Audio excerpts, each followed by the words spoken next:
Hi guys. Hello. How are you?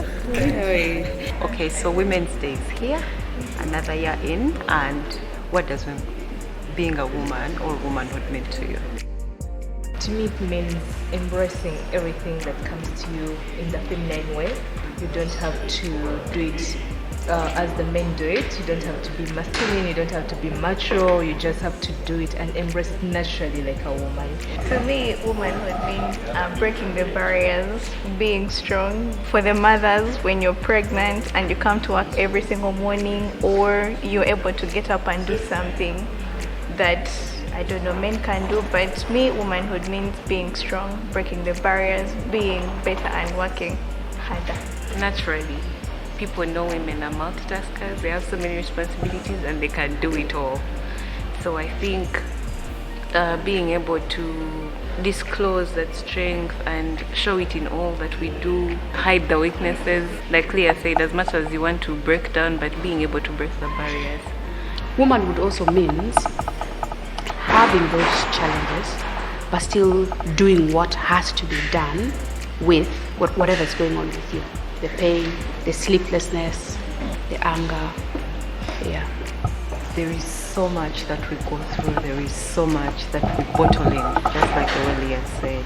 But being able to show up, being able to cut through those barriers and own it and be brave. And this is something that has happened for so long. Women have been afraid to do certain things.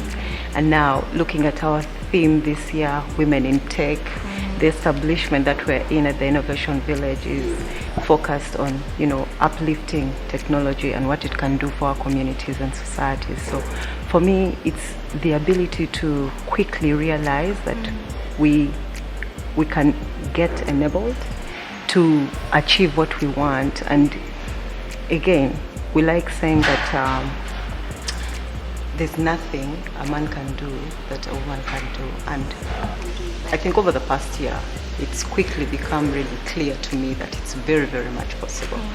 And so that is the woman of today for me, in addition to all that we've said. You talked about technology and that, and she works in a tech and data department. So I would ask her this question for me: how does it feel to work in a male-dominated sector like that? It's very exciting to know that I can actually do the things that the men can do, because once upon a time we were looked upon as the weaklings, but now quickly they are getting to know that we have the brains, we have what it takes, the material it takes to do what the men do. So taking on their challenges and realizing that I can actually do it better than them is very exciting and very empowering. And when they call out for someone to take up on a challenge, it's very exciting to be able to be lined in the list of men and say, yes, this is Regina among all these people. And when the results come, if you notice, women actually giving 110%. So most of the time their work is even much more perfect than that guy's work. And having that, knowing that I can do a good job is very fulfilling and very satisfactory. Yeah. Women always put in 110%. And I think for us it comes from fear to fail, fear to be mocked. But it's also natural for us to feel that way, because we don't think just for now, we think about the future, we think about tomorrow. So I totally agree with her. The 110% is ingrained in us being women, and we are hungry to prove ourselves, we are hungry to succeed, and if we can continue that way, then we can achieve so much more and have more women in the tech and data department or sector than what we have right now. And to add on what she's saying, I think our fears are actually becoming an asset to us, because when we fear to fail, then you give in that much to pass, and the things we fear are actually our driving forces to excel, and they have helped us to go up on the buzz in the tech industry. The fact that it is a male-dominated industry, I think we should take it as a hint that it's an opportunity for us to break in. Like there's there's an opportunity for us to actually get into a tech industry. I think, and that's what the Innovation Village is looking at, enabling them, giving them the confidence to see opportunities where they think, I don't know, they are blurred, they don't exist. Yeah, to empower them to actually break in and, I don't know, do something big in the tech industry. Just before we close this question, I just wanted for me to know, you who sits in tech and data, and with all those men there, how does it feel? Like when you walk in there, how do you feel? Do you feel like, yeah, I'm strong, I'm powerful? You know, how do you feel? No, it doesn't feel like that. It's actually very normal. They have leveraged the ground for us. So when you walk in, you feel like you are one of them.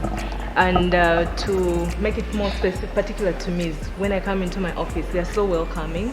They are ready to teach. They are ready to help you, to hold your hand and work together. So when you come, Innovation Village, they have made it a very welcoming place. Yes. So my team is so welcoming, and yeah. The fact that you say they are welcoming into the department, what then do you in general think of the village's offering to women? I think the village has given women an opportunity that no other company, or not to say company, but sector, like we have been given priority to break out and be great and better. For example, if you look at Asiat, they found her with a dream and they helped her build on it, and right now she's like really doing great. So I think the village has pushed us to the forefront of breaking something and doing something out of it, so that we can be able to employ other women with the skills and the help that they've given us. You know how all over the blogs, whatever you read online, it is vulnerable women and young people. It's never vulnerable men and young people. So I like the fact that they've seen, no, we need to change the narrative. We need to look at it in a different perspective. I mean, these are people we keep saying they're strong, they can do it all, they have all these responsibilities. But why can't we include it in whatever we do? I mean, like all the policies we bring forth, all the programs we bring forth, I think I like the narrative that they're bringing. It's a new narrative and it's really remarkable. It's impeccable. Yeah.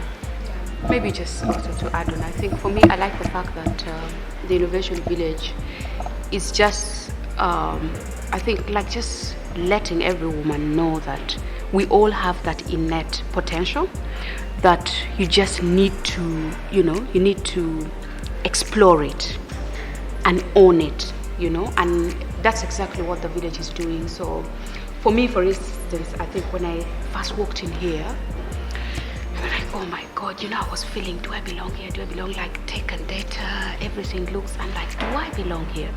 But then after some time, and you start thinking like, but Pauline, you can do this, you can do this.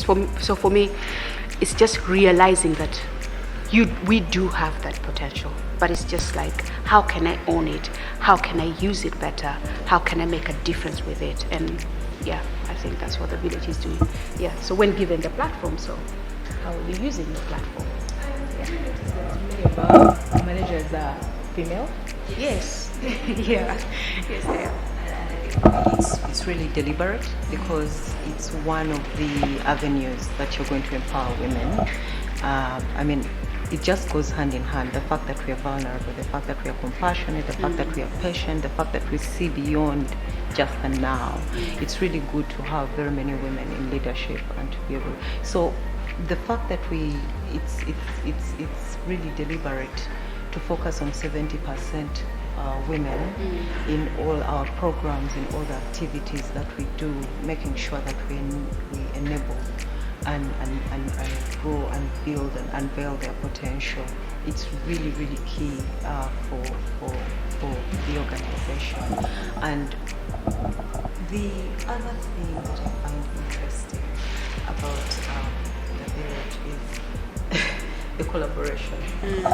And like you said, every time you come through that door, it can be an intimidating place. It's very beautiful, let's be honest. And you can easily get lost in that very quickly, but when you sit and listen to the brilliant minds, the brilliant ideas. You mentioned the platform, one of our ventures, to Kole, and it's amazing and empowering to see that there are women who can actually work in metal, repair. I mean, that's where we want to go, and that's where we're going, because the decline in job opportunities has left us no choice. So it's really a great deliberate decision to focus more on women and empower them for our communities. Speaking of technology and the future, COVID-19 clearly showed that we need to go that direction. We need to transform and go that direction, because it has brought forth this whole flexibility and changing work environment and changing how policies work, how everything is working in general when it comes to commerce and finance and health, everything in general. So what would you advise as working women? What advice would you give other people out there? I think for me, the last year has really opened my eyes to the importance of acquiring a new skill, and it's not negotiable, guys. You cannot say I will stick to one thing and this is what I know. The environment, the status quo is changing fast. The jobs that are in demand today are looking towards the digital and technology sector.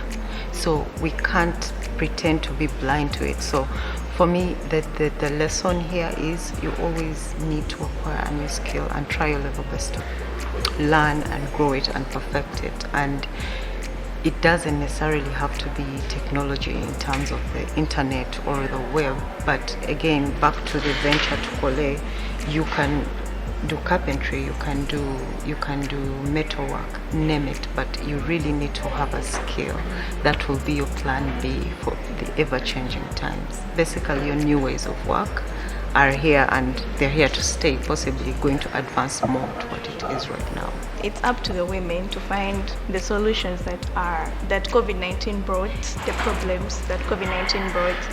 When we look at Future of Education, one of our series, it has shown what the different women have come up with. For example, the Nimarunji, what their solutions to the problem of future of education. So I think that's generally it. You have to think beyond what is happening now. Like, you have to naturally be a planner. I know we are, as women in general, we are planners, but I think we are planners in a traditional way, I would say. Like in traditional living. But here we need to change our thinking And also the curriculum should be, as in the policy makers that are women should fight to see that the curriculum is very conducive for the girls to also get enrolled into these tech things. We have to be a little more innovative with the things that we do. Yeah, you have your 8 to 5 job, but what else are you doing with the skills that you have, with the talents that you have? That should now give us a thinking that, okay, now what else, what can I do if there's to be another lockdown and you say now we can't work? What have you put aside? What can I do when I'm home? Now that brings into the creativity of technology. Is there some business that I can just do from home, run it online? Can I, get clothes, sell them online? Can I, like to Kole, that you're linking people here and there, to get jobs here, go and work, but you're still making money. What can I do if I'm not doing the 8 to 5? So for me, that's what COVID taught me.